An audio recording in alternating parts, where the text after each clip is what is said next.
Audiobook do Evangelho segundo o Espiritismo. Capítulo 12.1. Pagar o mal com o bem. Ouvistes o que foi dito, e amarás ao teu próximo e odiarás aos teus inimigos. Eu, porém, vos digo, amai aos vossos inimigos, fazei o bem àqueles que vos odeiam e orai por aqueles que vos perseguem e caluniam, para serdes filhos de vosso Pai, que está nos céus, o qual faz nascer o sol sobre os bons e maus, e vir a chuva sobre os justos e os injustos, pois se amardes apenas aqueles que vos amam, que recompensa tereis? Os publicanos também não fazem assim? E se saudardes apenas os vossos irmãos, que fazeis nisso de especial? Os pagãos também não o fazem? Eu vos digo que, se a vossa justiça não for maior e mais perfeita do que a dos escribas e fariseus, não entrareis no reino dos céus. Mateus, VI 20:43-47. Se amardes somente os que vos amam, que mérito tereis, já que os maus também amam aqueles que os amam?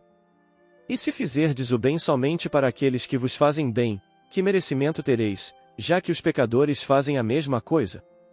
E se emprestardes apenas para aqueles de quem esperais receber, que mérito tereis, já que os maus se ajudam mutuamente para receber as mesmas vantagens?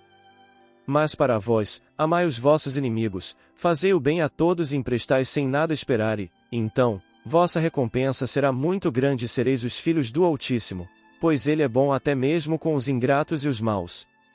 Sede, pois, cheios de misericórdia, como vosso Pai também o é.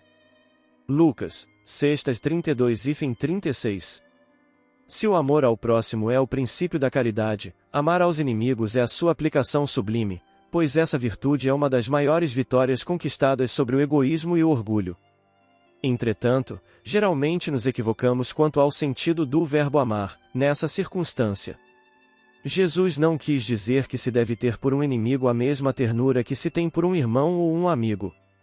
A ternura pressupõe confiança. Ora, não podemos confiar naquele que se sabe que nos quer mal.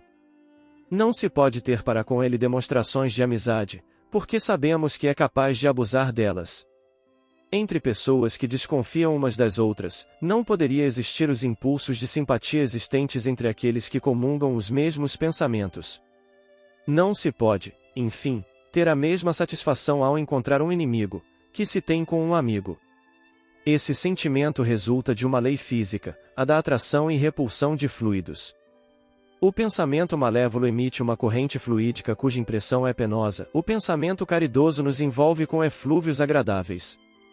Daí a diferença de sensações que experimentamos com a aproximação de um amigo ou de um inimigo. Amar aos inimigos não pode, assim, significar que não se deve fazer nenhuma diferença entre eles e os amigos. Este preceito parece difícil, até mesmo impossível de praticar, porque acreditamos erroneamente que ele manda dar o mesmo lugar a ambos no coração. Se a pobreza das línguas humanas nos obriga a usarmos da mesma palavra, para expressar diversas formas de sentimento, a razão deve fazer as diferenças necessárias, segundo a situação. Amar aos inimigos não é ter por eles uma afeição que não é natural, pois o contato de um inimigo faz bater o coração de maneira totalmente contrária ao contato de um amigo. Mas é não ter contra eles nenhum rancor nem desejo de vingança. É perdoar sem segundas intenções e incondicionalmente o mal que nos fazem. É não colocar nenhum obstáculo à reconciliação, é desejar-lhes o bem em lugar do mal, é alegrar-nos em vez de aborrecer-nos com o bem que lhes acontece, é socorrê-los em caso de necessidade, é abster-nos, por palavras e atitudes, de tudo o que possa prejudicá-los. É, enfim, pagar-lhes o bem pelo mal, sem intenção de humilhá-los. Quem assim fizer preenche as condições do mandamento, amai aos vossos inimigos. Amar aos inimigos é um absurdo para os incrédulos.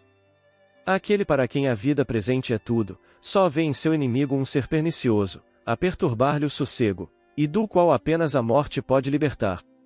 Daí o desejo de vingança. Não há nenhum interesse em perdoar, a não ser para satisfazer o seu orgulho aos olhos do mundo. Perdoar realmente, em alguns casos, lhe parece uma fraqueza indigna de si. Se não se vingar, ainda conserva o rancor e um secreto desejo de fazer o mal. Para aquele que crê, e principalmente para o espírita, a maneira de ver é bem outra, pois observa as coisas com o olhar no passado e no futuro, percebendo que a vida presente é apenas um momento. Pela própria destinação da terra, sabe que nela encontrará homens maus e perversos, que a maldade a qual está exposto faz parte das provas pelas quais deve passar, e o ponto de vista elevado no qual se coloca torna-lhe as vicissitudes menos amargas, quer venham dos homens ou das coisas. Se não lamenta as provas, não deve lamentar-se daqueles que delas são os instrumentos. Se, em vez de lamentar, ele agradece a Deus por prová-lo, deve agradecer a mão que lhe fornece a ocasião de demonstrar a sua paciência e a sua resignação. Esse pensamento o dispõe naturalmente ao perdão. Ele sente, além disso, que quanto mais generoso for, mais crescerá aos seus próprios olhos e mais distante estará das investidas maldosas de seu inimigo. O homem que ocupa uma posição de destaque no mundo não se ofende com os insultos daquele que é visto como seu inferior. Assim também com aquele que se eleva no mundo moral, acima da humanidade material. Ele compreende que o ódio e o rancor o aviltariam e o rebaixariam. Ora, para ser superior ao seu adversário, é preciso que ele tenha alma maior, mais nobre, mais generosa.